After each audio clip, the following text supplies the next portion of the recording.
Hi guys, so our group project was on the birth of jazz festivals and specifically the important figures involved in starting these jazz festivals. In my group, I have Andy, Zach, Evan, and myself.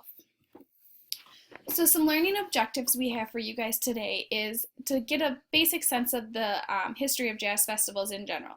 Then we want you to learn about the main people of four important jazz festivals that we found and learn some basic history of it. The four jazz festivals we will be talking about today is the Newport Jazz Festival, the Playboy Jazz Festival, the Notre Dame Collegiate Jazz Festival, and the UNC Jazz Festival. Jazz Festival is a noun, a festival that features performances by jazz artists. Jazz has been very popular since the 19th century when it started in New Orleans. Jazz was originally performed for people to dance to and have a good time. This continues now today, even today, especially at jazz festivals.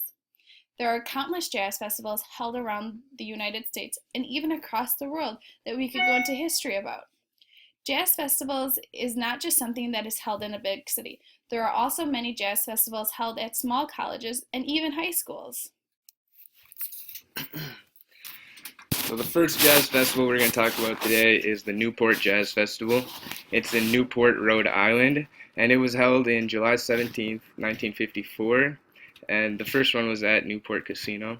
It's held every summer, and this year's festival will be held in July 29th through the 31st, and it'll be hosted at the International Tennis Hall of Fame at Fort Adams Park. The festival was started by George Weah.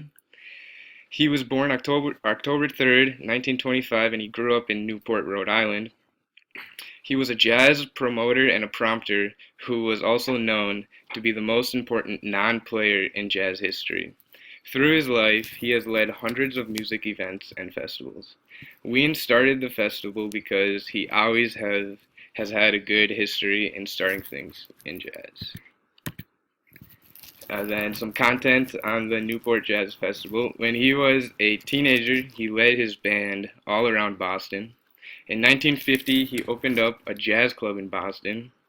In 1954, he was invited to and organized the first Newport Jazz Festival, and it was financed by Elaine and Louis Lorillard, who was hired by Wien.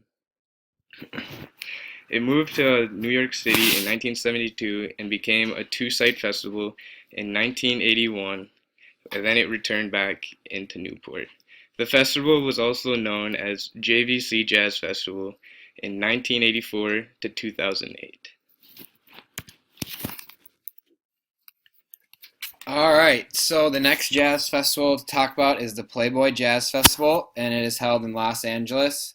The first Playboy Jazz Festival was held in 1959 in Chicago at the Chicago Stadium, and it was hosted by Louis Armstrong, Ella Fitzgerald, the Basie Band, and Miles Davis.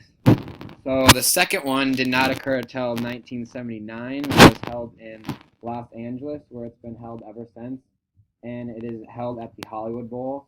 It is an annual event sponsored by Playboy to celebrate jazz as well as the up-and-coming jazz musicians.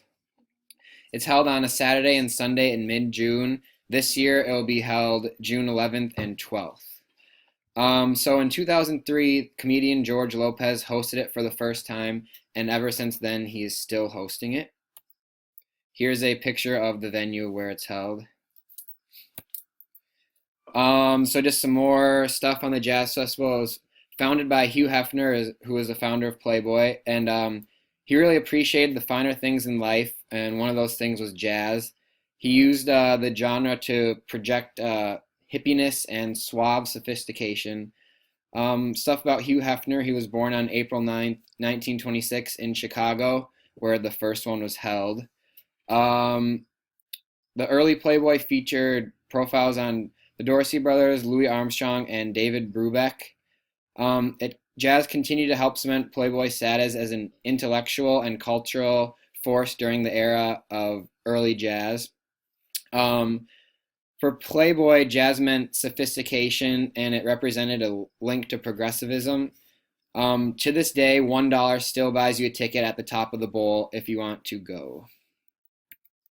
And there's a picture of the founder, Hugh Hefner. So the next festival we're going to be talking about is actually a collegiate jazz festival. It is the Notre Dame Collegiate Jazz Festival held in South Bend, Indiana. This was the first collegiate jazz festival to be held in the Midwestern states. It is held by the University of Notre Dame. It is generally held the last weekend of February. This year it was held February 26th to the 27th.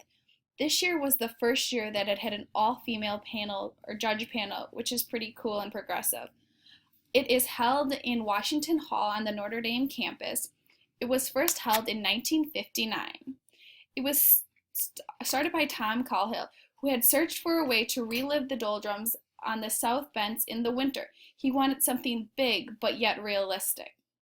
Cahill spoke his idea to Bill Graham, who became the first chair of the first CJF. Tom Cahill and Bill Graham, who was the student of the vice president, took the train to Chicago to pitch the idea to Downbeat magazine. Charlie Suber and Frank Zolfind, the owner of Blue Note Jazz Room.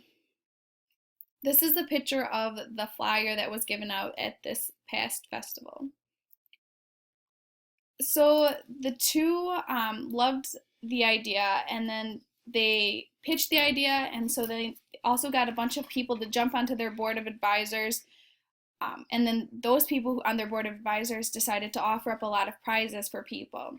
Their board of advisors included people such as Duke Ellington, Benny Goodman, and Louis Armstrong.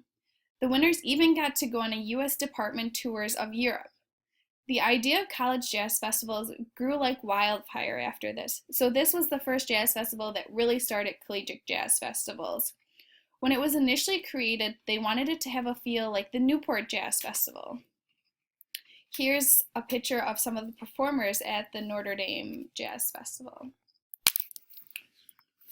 And lastly, what we will be talking about is the University of Northern Colorado Jazz Festival in Greeley. It was first held in 1970. This year will be the 46th annual festival. It is held between April 21st through the 23rd of this year. It is held on the campus of Northern Colorado. It is a non-competitive festival for collegiate bands, high school, and jazz combos.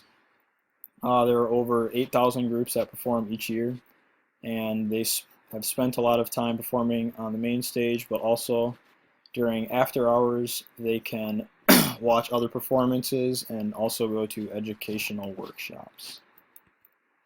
And this is just basically the advertisement. And a little bit about the founders of the festival. It was started by Jamie Abersold. He was born July 31st, 1939 in New Albany, Indiana. He was a saxophonist and a music educator at the College of Louisville. He was a pretty good pianist, alto saxophonist, bass, and banjo player. Amy Murphy is now the head of the festival.